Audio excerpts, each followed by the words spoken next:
আল্লাহর উপরে সন্তুষ্ট চিত্ততা নিয়ে থাকতে হবে, কখনো মন খারাপ করা যাবে না। যা করেন কার ফায়সালা, আসতে বলবেন না কার ফায়সালা। ওয়াদা ভঙ্গ করব না। এক নাম্বার কার সঙ্গে ওয়াদা, আসবেন কার সঙ্গে ওয়াদা। আল্লাহ আমাকে বলেছেন 5 ওয়াক্ত সালাত আদায় করো, আমাকে কয় ওয়াক্ত সালাত আদায় করতে হবে? 5 ওয়াক্ত। সবাই কি পড়তে রাজি আছেন? 5 ওয়াক্ত নামাজ পড়বেন কারা কারা, একটু হাত তুলে দেখেন দেখি। জোরে বলি ইয়া আল্লাহ, আরো জোরে বলি ইয়া আল্লাহ। আমাদেরকে 5 ওয়াক্ত সালাত আদায় করার তৌফিক তুমি আল্লাহ দিয়া দাও। জোরে বলি আমিন, আরো জোরে আমিন, আরো জোরে আমিন। নাম্বার 2 হলো অঙ্গীকার ভঙ্গ না করা। যে কোনো ওয়াদা কোনো ভঙ্গ একজন ইমানদার করতে পারে না। ইদা ওয়াদা খলাফা, ওয়াদা যখন করে ওয়াদা ভঙ্গ করে, এটা কি ইমানদারের স্বভাব না মুনাফিকের স্বভাব? বলেন কার স্বভাব? বলেন মুনাফিকের স্বভাব। একটা মানুষের ইমান চেক হয় হলো লেনদেনে। লেনদেন যার ভালো তার ইমানটা ভালো, লেনদেন যার ভালো না তার ইমানটা কখনো ভালো হতে পারে না। আজকের সমাজে লেনদেনের হালত কি খারাপ না ভালো? যে ঋণ দেয় সে কি বিপদে? যে না ঋণ, যে ঋণ নেয় সেই বিপদে। হ্যাঁ বলেন বলেন বলেন। যে দেয় সেই বিপদে। যদি আপনি সম্পর্ক নষ্ট করতে চান, কাউকে টাকা দিয়ে রাখবেন, সম্পর্ক শেষ। কে? আমি কি ভুল বললাম? ইমান হচ্ছে লেনদেনে। ভাবতেছেন শুধু ইমান নামাজে? কোরআনে কারীমের ব্যাপারে একটা প্রশ্ন করি আপনাকে, বলুন তো কোরআনে কারীমের কোন আয়াতটা সবচাইতে বড়? না, ওটা শ্রেষ্ঠ আয়াত, মানে বাক্যের দিক থেকে সবচাইতে বড় আয়াত। কিসের আয়াত জানেন? লেনদেনের। বলেন কিসের আয়াত? বলেন লেনদেনের। সবচেয়ে বড় আয়াত ওটা, সবচেয়ে লম্বা, মানে অনেক বড় আকারে বড় যে আয়াতটা, সবচাইতে বড়, সেটা হচ্ছে লেনদেন সম্পর্কিত আয়াত। আল্লাহ রাব্বুল আলামিন বলেন, ইয়া আইয়ুহাল্লাযীনা আমানু ইযা তাদায়ানতুম বিদাইনিন ইলা আজালিন মুসাম্মান ফাকতুবুহু। জোরে বলুন আল্লাহু আকবার। তোমরা যখন কোনো লেনদেন করতে যাবে, মৌখিক কোনো কিছু সিদ্ধান্ত নেবে না, তোমরা লিখিত করবে। ফাকতুবু, যখন তোমরা লেনদেন করতে যাবে সেই সময় তোমরা লিখিত করে নিবা। পরামর্শটা কার? পরামর্শ কার? যেন শয়তান যেন কোনো ওয়াসওয়াসা না দিতে পারে। তাহলে লেনদেন কি ইমানের অংশ নয়? আস্তে, লেনদেন কি ইমানের অংশ নয়? এখানে ওয়াদা ভঙ্গ আছে কিনা বলেন?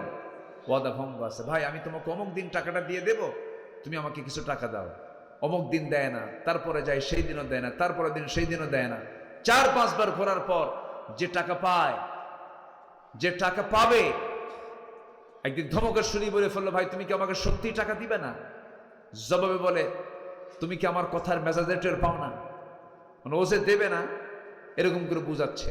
রাগের ঠেলায় যে টাকা পায়, যে ঋণ দাতা, রাগের ঠেলায় বলে, ও আল্লাহ তোমার নামের কসম করে বলতেছে এই লোকের কাছে আর জীবনে টাকা চাবো না, হাসরে তোর থেকে টাকা তুলে নেব। জবাবে ঋণ গ্রহীতা বলে, লম্বা ডেট পাইলাম।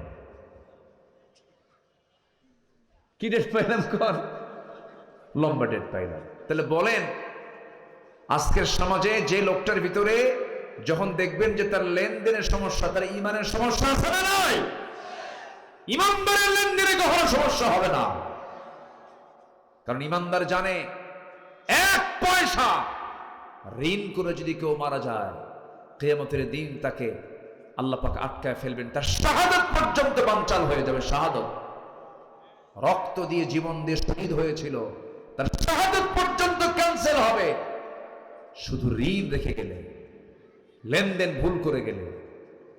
এই জন্য রাসূল করিম সাল্লাল্লাহু আলাইহি ওয়াসাল্লাম তিনি প্রত্যেক রাত্রিতে যখন শুয়ে পড়তেন, তার বালিশের নিচে তিনি ওসিয়ত রাখতেন, হিসাব ক্লিয়ার রাখতেন। কি হিসাব? ক্লিয়ার রাখতেন। এবং বলেছেন, তখন যখন তোমার সকাল পাবে, সন্ধ্যার অপেক্ষা করবে না।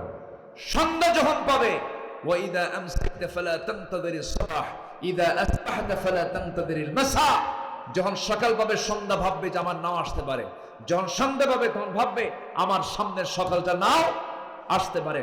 ক্ষমা চাইতে হবে, কারো কাছ থেকে ক্ষমা চেয়ে নিবা, কারণ রাত্রি দিন বাঁচবা তার কোনো গ্যারান্টি নাই। ঋণ রেখেছো, ঋণটা শোধ করে শুয়ে পড়ো, কারণ তুমি আগামীকাল মারা যাবে, মারা যেতেও পারো, তোমার সন্তান তোমার ঋণ শোধ করবে না। কথাগুলো মনে হয় বেশি কড়া বলে ফেলতেছে, বেশি কড়া বলে ফেলতেছি। এগুলো আমাদের জানার দরকার আছে না নেই বলেন তো? আচ্ছা আমার বন্ধুগণ, তাহলে এক নাম্বার হলো আল্লাহর সঙ্গে কৃত ওয়াদা যারা ভঙ্গ করবে তারা হচ্ছে আল্লাহর লানত প্রাপ্ত বান্দা। যারা ওয়াদা পূরণ করবে তারা হচ্ছে চালাক, তারা হচ্ছে উলুল আলবাব, বিবেকবান বান্দা। নাম্বার 2 হলো অঙ্গীকার যারা ভঙ্গ করবে না তারা বিবেকবান বান্দা। নাম্বার 3 হলো যারা সম্পর্ক বজায় রাখে সব সময়। কার সাথে? আসতে বলবেন না, কার সাথে? এই পৃথিবীতে আপনজন বলতে কে আছে আমার বলেন? আসতে বলেন না, কে আছেন? বউ কি আমার আপন না আল্লাহ আপন? ছেলে আপন না আল্লাহ আপন? সম্পদ আপন না আল্লাহ আপন? দুনিয়া আপন না আল্লাহ আপন? ক্ষমতা আপন না আল্লাহ আপন? পৃথিবীর সব এক পাল্লায় দিয়ে দেন, আল্লাহকে এক পাল্লায় দিয়ে দেন। আল্লাহ ছাড়া আমার কোনো গতি নাই। কোথায় যাবেন আপনি? আল্লাহর সাহায্য ছাড়া আমরা এক চুল পরিমাণ নড়তে পারবো না। এই জন্য আল্লাহর সঙ্গে আমরা সম্পর্ক করার চেষ্টা করব। তবে সম্পর্ক করার জন্য, আল্লাহর সঙ্গে সম্পর্ক তৈরি করার জন্য সবচেয়ে উত্তম মাধ্যম হলো শেষ রাত্রিবেলা সেজদায় পড়ে কান্নাকাটি করা। আল্লাহর সামনে যখন কাঁদবো আমরা লজ্জা নিয়ে কাঁদবো না বেহায়া হয়ে কাঁদবো? জোরে বলেন, জোরে জোরে জোরে। লজ্জা নিয়ে না বেহায়া হয়ে কাঁদবো, বেহায়ার মতো কাঁদবো আমরা। আমরা যত বেহায়া হবো আল্লাহর সামনে, আল্লাহকে বলবো আল্লাহ জানি না এই ভুল করেছে, তুমি আল্লাহ আমাকে মাফ করে দাও। আল্লাহ অমুক দিন এই ভুলটা করেছে, আল্লাহ তুমি আমাকে মাফ করে দাও। পাপের কথা যে ব্যক্তিকে বলে বেড়ায় সে ভালো মানুষ হতে পারে না। পাপের যত কথাগুলো আছে সব পাপগুলোকে আমি সব বলে দেব কার কাছে? আল্লাহর কাছে বলবো আল্লাহ অমুক দিন অমুক ভুলটা করেছি, অমুক দিন অমুক পাপটা করেছি, অমুক পাপ কাজে জড়িয়ে পড়েছি, আল্লাহ তুমি আমাকে মাফ করো। তুমি যেমন দুনিয়াতে আড়াল করে রেখেছিলা, হাসা আমার জন্য আড়াল করে রেখে দিও। আমার হিসাবটা তুমি বড় আল্লাহ জটিল করে দিও না। আল্লাহুম্মা হাসিবনি হিসাবান ইয়াসিরা ইয়া মুকাল্লিবাল কুলুব সাব্বিত কলবি আলা দীনিক। আমার ভাইরা, আমার নবী যখন কাঁদতেন, সেই হাদিসের বর্ণনা, আমার রাসূল যখন কাঁদতেন পানি শুদ্ধ হলে পরে যেমন টকবক টকবক আওয়াজ করে আমার নবীজির সেজদার মধ্যে যখন কান্না শুরু হয়ে যেত, সিদ্ধওয়ালা টকবকে পানির মতো আমার নবীর মুখ থেকে আওয়াজ বের হতো। এত কাঁদতেন তিনি। একজন ইমানদার বান্দার বৈশিষ্ট্য হলো তার প্রত্যেকটা দিন তার চোখ থেকে কার ভয়ে পানি বের হবে? আল্লাহর ভয়ে চোখ থেকে পানি বের হবে। ওয়াল্লাযীনা ইয়াবিতুনা লিরাব্বিহিম সুজদান ওয়া কিয়ামা ওয়াল্লাযীনা ইয়াকুলুনা রাব্বানা ইসরিফ আন্না আযাবা জাহান্নাম ইন্না আযাবাহা কানা গরামান ইন্নাহা সাআত মুস্তাকাররান ওয়া মুকামা। জোরে বলুন আল্লাহু আকবার। কি পরিমাণ কেঁদেছেন তারা, কি পরিমাণ চোখের পানি ফেলে ফেলে কেঁদেছেন। আল্লাহর সঙ্গে মহব্বতটা যত গভীর হবে, আল্লাহর সঙ্গে মহব্বতটা যত গভীর থেকে গভীরতর হবে, আমার আপনার জন্য হিসাবটা তত কমে যাবে। এই জন্য আমরা সম্পর্ক গড়বই যখন, সবার আগে সম্পর্ক গড়বো আমরা কার সাথে? রাজি আছি তো সবাই? সবাই রাজি আছি তো? আল্লাহ কবুল করুন, জোরে বলে আমিন। নাম্বার 4 হলো আল্লাহকে ভয় করা। কাকে ভয় করা বলেন? আল্লাহকে ভয় করা, আল্লাহকে একমাত্র ভয় করা। ওয়ায়াখশাউনা রাব্বাহুম ওয়া ইয়াখাফুনা সুআল হিসাব। আল্লাহকে ভয় করা। নাম্বার 5 হলো বিচার দিবসকে বিশ্বাস করা। বিচার দিবসের ব্যাপারে ভয় থাকার দরকার আছে না নাই ভাই বলেন? অবশ্যই আছে। বিচার দিবসটা এত ভয়ঙ্কর, বিচার দিবসটা এত ভয়ঙ্কর, সেই বিচারের দিবস আমার আপনার সামনে পড়ে আছে। আল্লাহ বলছেন বান্দারে সেই দিন কোনো সুপারিশ গ্রহণ করা হবে না, সেই দিন কোনো বিনিময় গ্রহণ করা হবে না। সেই দিনের দৃশ্যটা ওই আয়াত আমাকে দারুণ ভয়ের মধ্যে ফেলে দেয়। মা পর্যন্ত স্বীকার করে বসবে আমার পেটে কোনোদিন সন্তান ছিল না। ভাই ভাইকে ভুলে যাবে, পরিবার পরিবারকে ভুলে যাবে।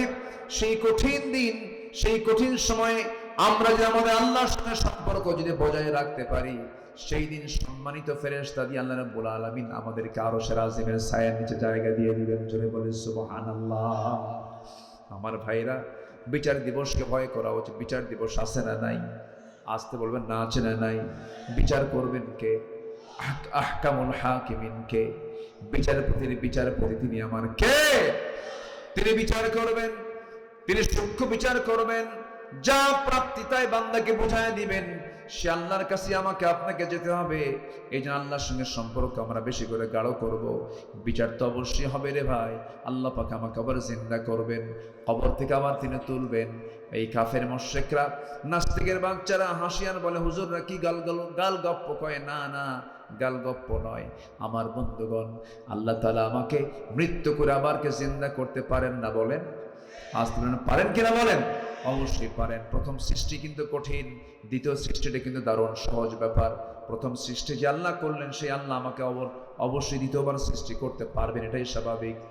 এই এলাকায় আলুর চাষ কিনা জানি না, আলু হয়, আলুর চাষ একটু কম হয়। উত্তরাঞ্চলে আলুর চাষটা বেশি হয়। আলুর চাষি যারা আছেন, আলুর চাষ নিয়ে যাদের নলেজ আছে, বড় আলু যদি জমিতে লাগাতে যায়, বড় আলু কিন্তু একটা লাগায় না, সে আলুটাকে কেটে কেটে কয়েক টুকরা করে ছোট ছোট করে আর মাটির নিচে আলুটা রেখে আসে, টুকরা টুকরা করে রেখে আসে। ছোট আলু হলে পরে ছোট্ট আলুগুলো ওই মাটির নিচে দিয়ে দিল। 1 মাস 2 মাস 3 মাস পর সেখান থেকে গাছ হলো, সেখান থেকে আরো কিছু আলুর জন্ম হলো। যে আলুটা জমিতে লাগাইছে 2 মাস পরে যে আলু লাগানো আলু, সে আলু কি থাকে না মাটি হয়ে যায়? মাটি হয়ে যায়। ওই আলুটা মাটির সঙ্গে পচে যায়। কিন্তু ওই আলু থেকে আরো 7টা 8টা 10টা 12টা পর্যন্ত বহু আলু আল্লাহ যদি পয়দা করতে পারেন, আমার আপনার চোখের সামনে এত বড় প্রমাণ, সে আল্লাহ কি আমার আপনার মৃত্যুর পরে ওই মাটিতে আমার লাশ রেখে ওটাকে মাটির সঙ্গে মিশায় দিয়ে আবার কি তিনি আলুর মতো জীবন দিতে পারেন না? তিনি কে?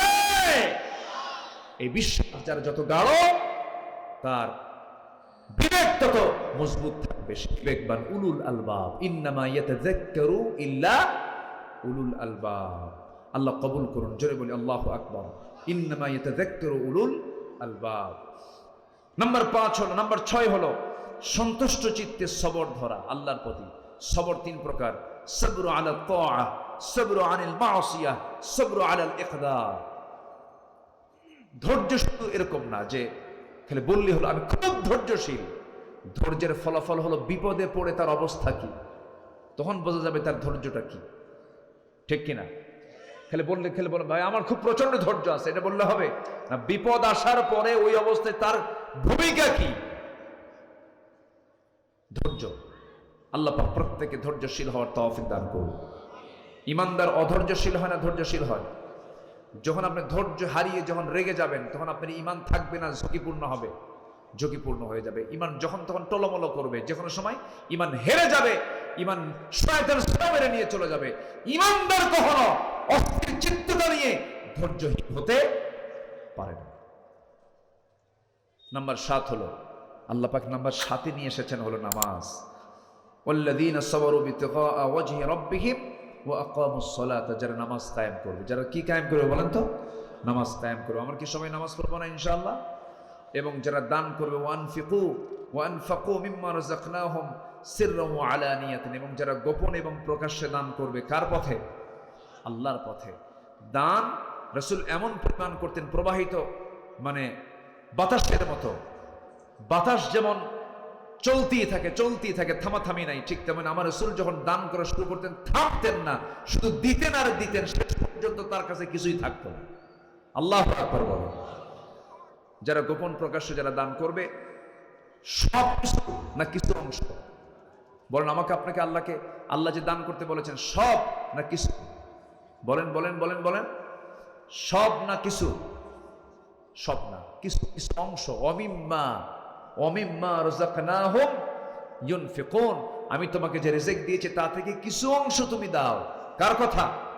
আল্লাহর কথা। যারা দান করে তারা বিবেকবান, তাদের সেন্স ভালো, তারা একমাত্র আল্লাহ তাআলার উপদেশগুলো শুনতে পারে।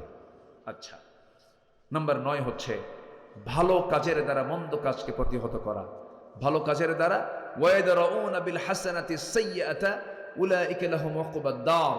যারা ভালো কাজকে মন্দ কাজকে ভালো কাজের দ্বারা প্রতিহত করে, মানে ভালো কাজ নিয়ে আসে, মন্দ কাজকে কি করে? সরাইয়া দেয়। আল্লাহ পাক বলছেন এই সমস্ত বান্দাগুলো আমার বিবেকবান বান্দা।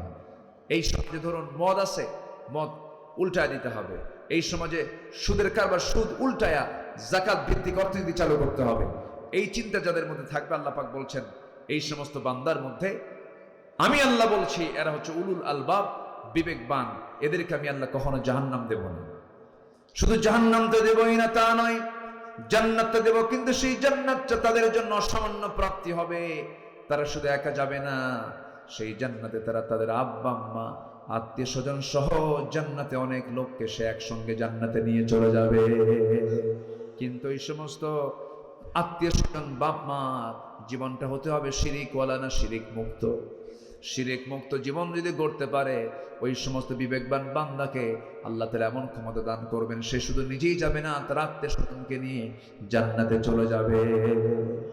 জোরে বলে সুবহানাল্লাহ। কেমনে বলছেন দেখেন, এই যে জান্নাতু আদনি ইয়াদখুলুনহা ওয়া মান সালাহা মিন আবাইহিম ওয়া আজওয়াজিহিম ওয়া যুররিয়াতিহিম ওয়াল মালাইকাতু ইয়াদখুলুনা আলাইহিম মিন কুল্লি বাব। আল্লাহু আকবার। সে শুধু একা যাবে না, এই 9টা গুণ যার মধ্যে থাকবে, তার বাপ, তার আত্মীয় স্বজন, তার পরিবার পরিজন সবাইকে নিয়ে যাবে, যদি তাদের মধ্যে শিরিক না থাকে। আল্লাহু আকবার বলে। কত বড় অফার আল্লাহ পাক দিচ্ছেন। আসুন আমরা এই আয়াতগুলোর উপরে আমাদের জীবনকে সুন্দর করে ঢেলে সাজাই। আল্লাহ পাক সেই তৌফিক সবাইকে দান করুন। জোরে বলি আল্লাহুম্মা আমিন। অনেক রাত হয়েছে, জাস্ট 11টা 59 মিনিট 39 সেকেন্ড চলছে। আমরা আর সময়টাকে বাড়াবো না। অনেক মা বোন বাচ্চা সহ আসছেন, বাচ্চারা কান্নাকাটি করছে, প্রচন্ড শীত আমি অনুভব করছি, কারণ আমি এখনো ঘামি নাই। না ঘেমে যাওয়া মানে কি, প্রচন্ড শীত কাজ করছে। এই শীতের মধ্যে আপনারা অনেক সময় দিয়ে আমাকে সহযোগিতা করেছেন, আলোচনা শুনে আপনারা আলোচনা শুনেছেন। আল্লাহ পাক তুমি সবাইকে জীবনে এগুলো আমল করার তৌফিক দাও। জোরে বলি আল্লাহুম্মা আমিন। এই আশাবাদ কামনা করে আমরা এখন দোয়ার দিকে যাব। আমরা চাইবো কার কাছে?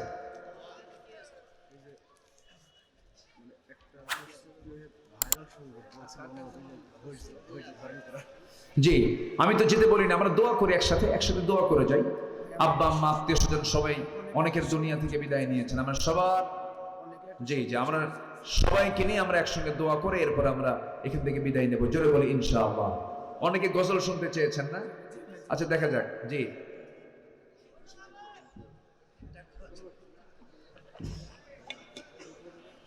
এসো কোরআনের ছায়া তলে সমবেত হই, এসো আল্লাহ রাসূলের অনুগত হই।